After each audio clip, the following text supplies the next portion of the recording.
You just got the email, or maybe you finally got that raise.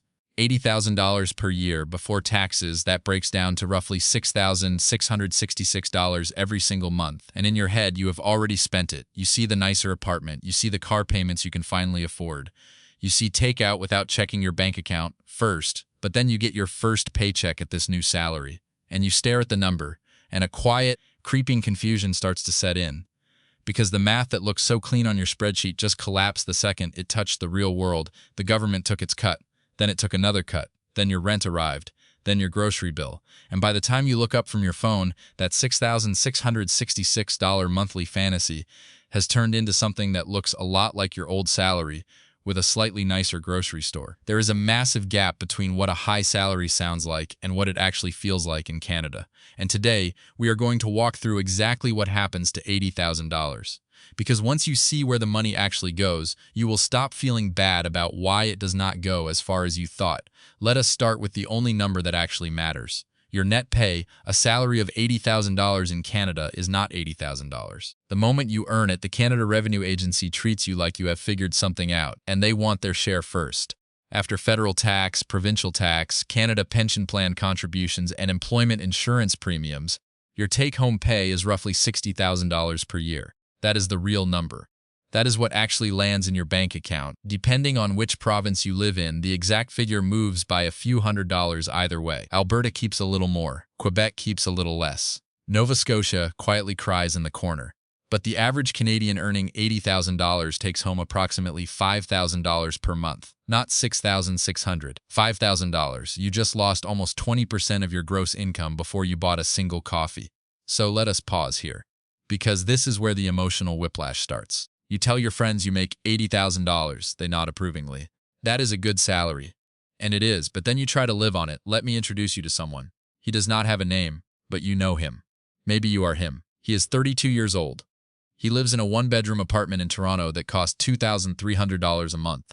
Not a luxury building, just a building with an elevator that works most of the time and a laundry room that eats his quarters. He makes $80,000 a year. His monthly take-home is $5,000 exactly. So let us do the math together. Rent $2,300. That is almost half of his paycheck gone before the second week of the month. Groceries $450. He is not buying organic. He is just trying to eat vegetables, bond and internet. $120. Transit pass or car insurance and gas. $250. Utilities and tenant insurance. $150. A very minimal takeout and coffee budget. $200. One subscription. $30. A single dinner out with friends once a month. $80. Add all of that up. He is now at $3,580. He has $1,420 left for the entire month. That sounds okay until you remember he has not saved a single dollar for retirement. He has not put money in his TFSA. He has not paid off his student loan. He has not bought new clothes. He has not gone to the dentist. And he definitely has not paid for a flight to see his parents. This is what $80,000 actually looks like. It looks like a very comfortable survival. But it does not look like wealth. Now watch what happens when we add the things we are all supposed to do. He wants to contribute to his RRSP. That is $500 a month. He wants to build an emergency fund. That is $300 a month. He wants to pay down his student loan. That is $400 a month. Suddenly, his $1,420 becomes $220 of breathing room for an entire month. One unexpected parking ticket or one broken phone screen and he is negative. The headlines love to talk about Canadian wages going up. Inflation is cooling, they say. The average worker is doing better than ever. But then you close the article, you put your phone down, and you look at your own bank account. Your checking account with $800 in it. The credit card balance you have been meaning to pay off since December. The TFSA you have not touched in 6 months. And a very quiet, very uncomfortable question starts to form in the back of your mind. If the country is so wealthy and wages are so high, why does an $80,000 salary feel like a $50,000 salary from 5 years ago? The answer is brutally simple. Everything got more expensive. And the government takes a bigger bite than you think. Let us look at the hidden tax that no one talks about. The bracket creep. When you earn $80,000, you are not taxed at $80,000 across the board. You are taxed piece by piece. The first $15,000 you earn, almost no tax. The next $30,000, a little tax. The next $35,000, that is where it hurts. That top chunk of your income is taxed at over 30% in most provinces. So every extra dollar you work for, the government takes roughly a third. And here is the kicker. You cross the threshold where child tax benefits disappear, where GST credits vanish, where affordable housing programs no longer apply to you. You make too much for help, but not enough to feel rich. You are in the financial no man's land. Welcome to the middle class in Canada. So who actually feels wealthy on $80,000? Almost no one in Vancouver or Toronto. But if you live in rural Saskatchewan or small-town New Brunswick, that same $80,000 buys you a very different life. You can afford a house, you can afford a car, you can actually save. The problem is not the salary. The problem is where you are trying to spend it. Let me show you the comparison. A person making $80,000 in downtown Toronto takes home $5,000 a month.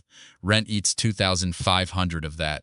They are left with $2,500 for everything else. A person making the exact same $80,000 in Winnipeg takes home $4,900 a month, but their rent is $1,200. They have $3,700 left. That is almost 50% more breathing room for the exact same job. The salary did not change. The province changed. And that is a truth the national headlines will never tell you. So what do you actually do if you make $80,000 and it does not feel like enough? I spent time studying the numbers, and 3 patterns show up over and over again for people who actually build wealth on this salary. Habit number 1. You need a roommate or a partner. This sounds depressing, but it is simple math. A 1-bedroom apartment at $2,300 consumes 46% of your take-home pay. A 2-bedroom apartment at $2,800 with a roommate costs you $1,400. That frees up $900 a month. That is almost $11,000 a year. That is a fully funded TFSA. Do not be too proud to split rent. Habit number 2. Automate your savings before you see the money. The single biggest mistake people make at $80,000 is treating savings as whatever is left at the end of the month. Nothing is left at the end of the month. You have to move the money the second you get paid. Open a second account. Set up an automatic transfer of $300 every paycheck. Treat it like a bill. You will not miss money you never saw.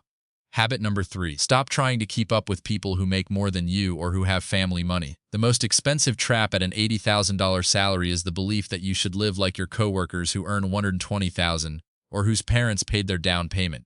You cannot afford the same apartment. You cannot afford the same vacations. And pretending you can is how you end up with credit card debt and an empty TFSA.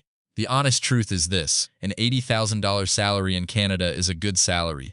It puts you in the top 30% of individual earners, but good does not mean rich. Good does not mean you can afford a house in Vancouver.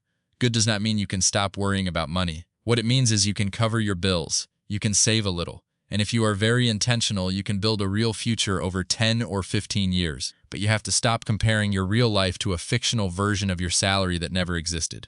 That $80,000 pre-tax fantasy is a lie we all tell ourselves. The real number is $60,000. And the real question is not what you earn. The real question is what you keep. If you learned something from this video, hit that subscribe button.